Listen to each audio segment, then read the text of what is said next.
Bonjour à tous, le projet aujourd'hui c'est de réaliser ce sac à dos qui conviendra véritablement à toute la famille. Donc on a 2 grandes poches sur le devant que j'ai remplies avec des restes de tissu et quand on pousse la boucle banane, voilà sur quoi on tombe. Un cordon qui passe à travers des œillets afin de resserrer l'entrée du sac. Je vais vous montrer l'intérieur. L'intérieur est doublé et vous voyez que la contenance en fait est assez grande. J'ai pu y mettre un grand classeur et au dos on a une poche spéciale pour accueillir un ordinateur.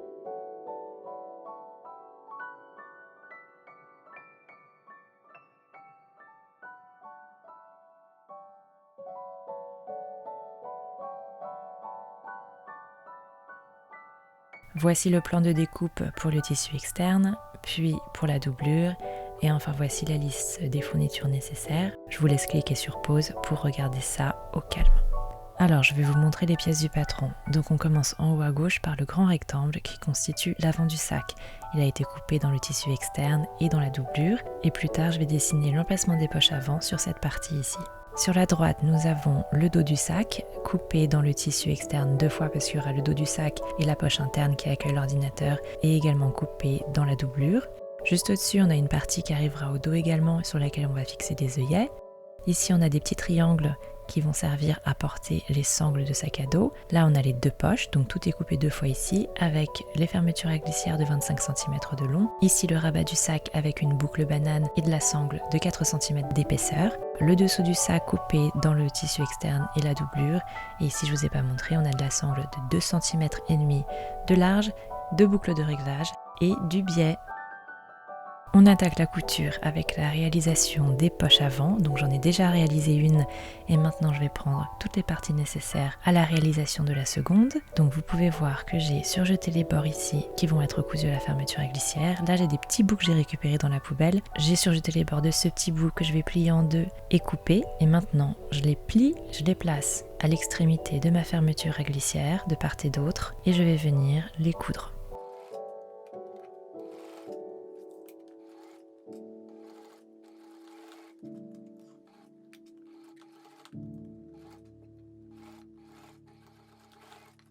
Et voilà ce que ça donne. Je prends ma fermeture à glissière, je vais décider dans quel sens est-ce que je veux l'ouvrir, dans quel sens est-ce que je vais mettre le petit bitunio à gauche ou à droite. Je plie pour marquer le milieu de la fermeture à glissière, je plie pour marquer le milieu de la partie inférieure de la poche également, et je viens placer ma fermeture contre la partie basse de ma poche, endroit contre endroit. J'épingle et je couds, et je vais respecter 1 cm de valeur couture.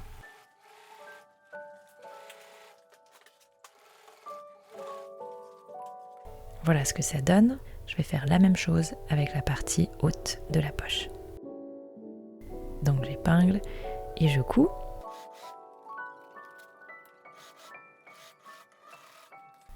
Voilà ce que ça donne. Donc là, je sais pas pourquoi, j'ai oublié de coudre jusqu'à la fin. Donc je vais rectifier ça. Je passe un petit coup de fer à repasser et je viens surpiquer de part et d'autre de ma fermeture à glissière.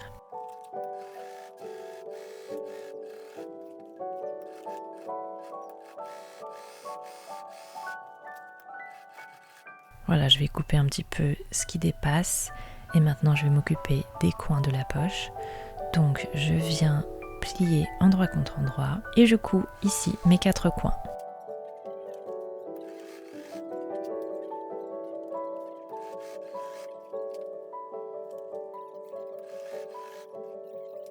Alors ici, ce que vous pourriez faire, c'est soit vous surjetez vos coins pour éviter que le tissu ne s'effiloche, soit vous pouvez également le recouvrir de biais. Moi, grâce au revêtement de mon tissu, comme c'est une sorte de tissu imperméable d'extérieur, ça va pas s'effilocher, donc je vais laisser les coins tels quels. Maintenant, je vais venir surjeter tout le pourtour de ma poche. C'est pas vraiment nécessaire puisque je viens d'expliquer que mon tissu ne va pas s'effilocher. Ça va quand même donner un rendu plus propre et aussi ça va me servir de repère pour plier les bords dans un instant, avant de coudre ma poche sur le devant du sac. Donc voilà, j'ai réalisé le surjet tout autour de la poche. Maintenant, je prends le devant de mon sac sur lequel j'ai tracé l'emplacement de mes poches avec de la craie. J'ai également repassé les bords de la poche ici tout autour pour qu'ils soient pliés. Donc vous pouvez voir que le surjet ici m'a aidé comme repère. J'épingle ma poche sur le sac en suivant l'emplacement tracé. Et maintenant, je vais venir coudre tout autour afin de fixer la poche sur le devant.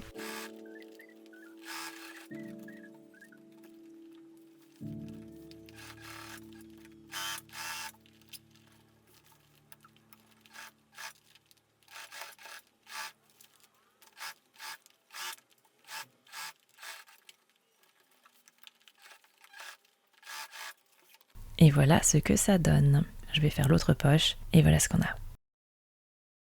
Sur l'envers, ça ressemble à ça.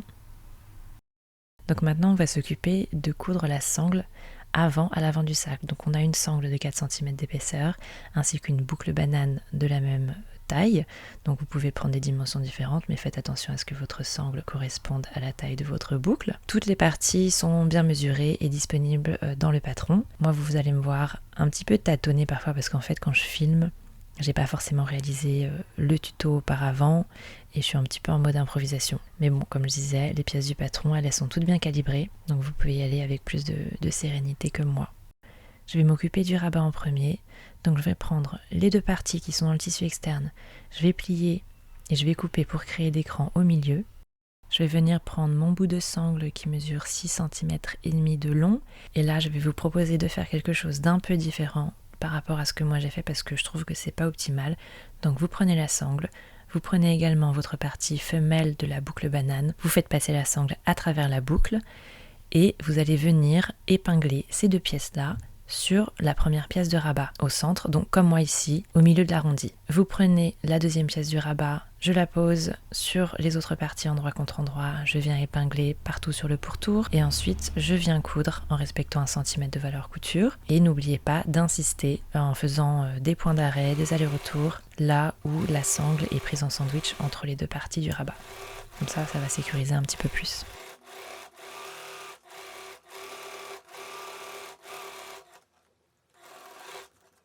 Donc je vais venir élaguer mes valeurs couture. Je passe un petit coup de fer à repasser et voilà ce que j'obtiens. Donc encore une fois, vous ne devriez pas avoir un petit bout de sangle comme ça qui dépasse avec rien dessus. Vous devriez avoir 2 couches de sangle emprisonnées entre les 2 couches du rabat et donc ça devrait donner ça. Je passe à l'autre partie de ma sangle qui va porter la partie mâle de ma boucle banane. Donc là, je suis en train juste de prendre des petites mesures pour bien placer ma sangle au milieu entre les 2 poches. Toutes ces mesures sont indiquées sur le patron. Je vais venir poser ma sangle, j'épingle et je viens coudre.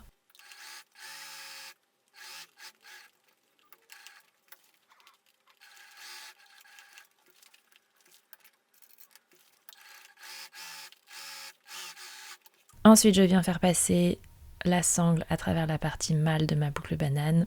Si vous le voulez, vous pouvez venir plier 2 fois l'extrémité de la sangle et venir coudre afin de sceller cette partie et de la terminer. Moi, j'avais terminé ça tout à la fin du projet parce que j'étais en mode tâtonnement, comme je le disais, et donc je voulais faire les finitions à la fin. Mais vous pouvez faire ça dès maintenant si vous le désirez. Maintenant, je vais venir ajouter ma doublure sur le devant du sac. Très simple, je vais venir coudre les 2 couches ensemble envers contre envers dans la valeur couture.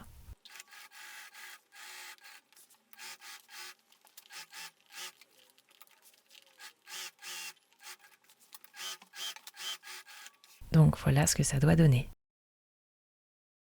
Maintenant, je vais rajouter du biais, donc toujours sur le devant du sac et seulement sur le bord supérieur.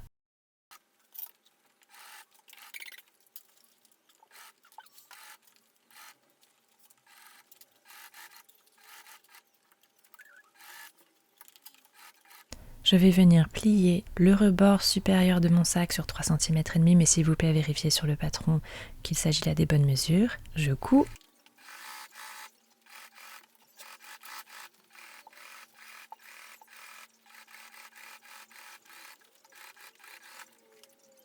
Voilà ce que ça donne et maintenant je vais venir réaliser les trous pour mes œillets sur cette partie avant du sac. Alors vous pouvez en mettre des œillets sur la totalité de l'ouverture du sac, vous pouvez en mettre autant que vous voulez, mais c'est important de faire en sorte que le nombre total d'œillets soit pair. Ok, moi j'avais fait une petite erreur, j'avais fait un nombre impair, mais j'ai corrigé ça sur le patron. Vous voulez un nombre pair.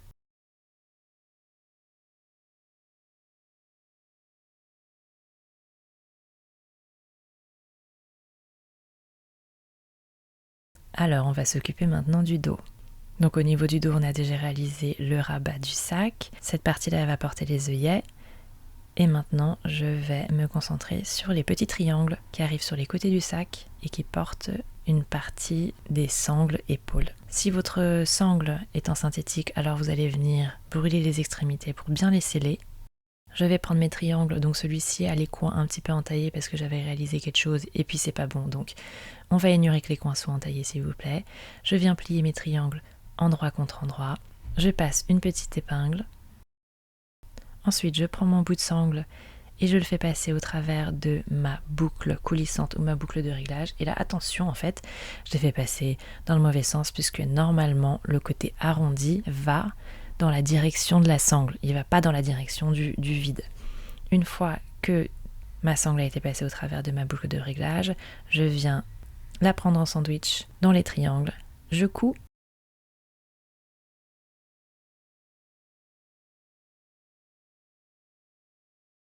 Et après avoir surpiqué, voilà ce que ça donne. Je viens fixer mes parties sur le côté comme ça, et je viens coudre dans la valeur couture. Donc voilà ce que ça donne, et encore une fois, normalement la partie arrondie va en direction de la sangle. Maintenant, je vais m'occuper de la partie supérieure du dos, donc c'est celle qui va porter les œillets. J'ai mis un petit peu d'entoilage. Je vais venir plier au milieu, et je vais venir faire mes trous pour les œillets. Et là, vous pouvez voir que j'ai fait un nombre impair. C'est pas bien, vous devez prendre un nombre pair, d'accord? Alors, on quitte ça 2 secondes pour faire mes sangles. Donc là, j'ai coupé un morceau de sangle que j'ai épinglé sur l'arrière du sac. Toutes les mesures sont dans le patron. J'ai également coupé un autre bout de sangle pour mes sangles épaules que je viens épingler juste à côté de la anse, en gros. Et ici, je vais venir coudre ces couches ensemble dans la valeur couture.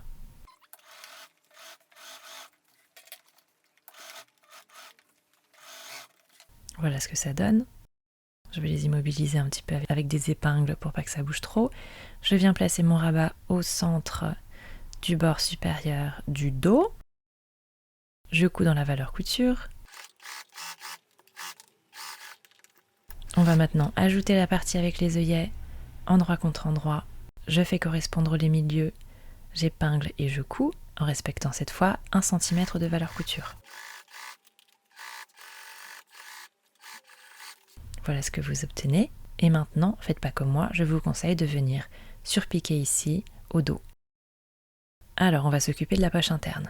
Donc là, vous avez la doublure, ainsi que la poche interne. Voilà, elles font les mêmes dimensions, mais je vais venir réaliser un ourlet. Je plie sur 2 cm une première fois, et 2 cm une seconde fois, et je couds. Voilà ce que ça donne. Alors je viens poser les parties ensemble juste pour faire une petite simulation parce que maintenant nous allons poser les boutons pression qui vont servir à maintenir la poche fermée et on va poser une partie de ces boutons pression sur la poche, une autre partie sur cette sangle. J'ai déjà réalisé des ourlets à l'une des extrémités de ma petite sangle. Ici derrière je vais venir mettre de l'entoilage et ensuite voici mes boutons pression installés sur l'avant de la poche.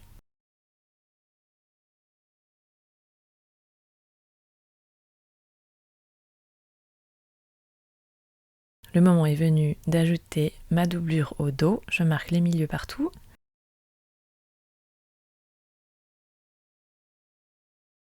On va venir ajouter la sangle. Petite épingle pour fixer ça. Hop, la doublure. Et on va coudre tout ça ensemble en respectant 1 cm de valeur couture. Voilà ce que j'obtiens. Petite surpiqûre ici maintenant.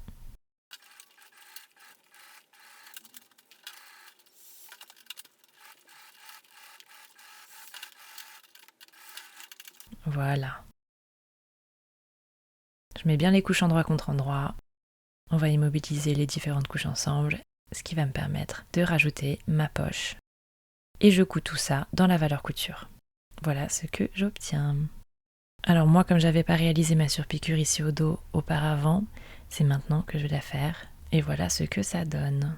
Donc moi j'ai 2 coutures ici sur la doublure, c'est pas super esthétique. C'est pour ça que je conseillais de la faire avant cette surpiqûre. Donc voilà ce que ça donne. Le dos est comme ça. Et on va passer maintenant au dessous du sac.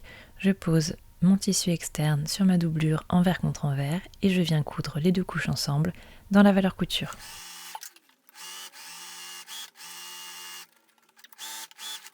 Voilà ce que j'obtiens. Maintenant, je vais venir coudre ce dessous à l'avant de mon sac. J'épingle et je couds. Et vous pouvez coudre en respectant 1 cm de valeur couture.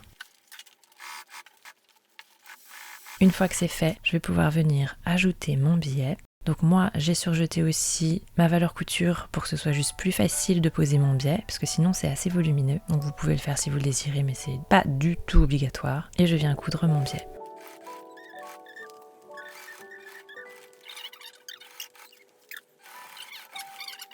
Voilà ce que j'obtiens. Donc je vais rajouter mon dos. Je pose des épingles ou des petites pinces et je viens coudre en respectant 1 cm de valeur couture. J'ai aussi surjeté les bords à nouveau pour faciliter la pose du biais. Et pareil, on va mettre le petit biais pour recouvrir la valeur couture.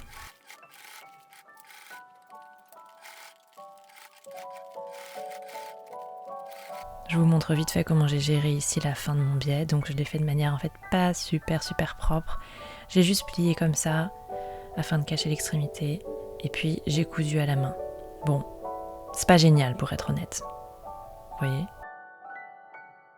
En attendant, voilà ce que ça donne, c'est pratiquement terminé. Mon petit biais qui est assez proprement posé, j'en suis plutôt contente. Je retourne mon sac. Maintenant, il n'y a plus de définition. Donc moi, comme j'avais pas réglé ce petit problème ici, je vais m'en occuper maintenant.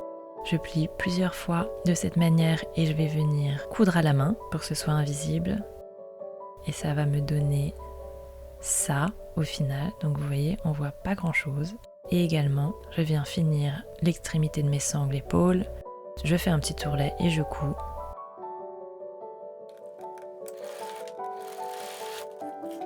Et enfin, nous avons l'espèce de cordon qui passe au travers des œillets à réaliser. Donc il mesure 1,30 m de long. Je plie de part et d'autre vers le milieu. Et encore une fois, je passe un petit coup de fer. Et pour les extrémités, voilà, je plie une fois, je replie. Je vous laisse regarder les images pour voir la procédure.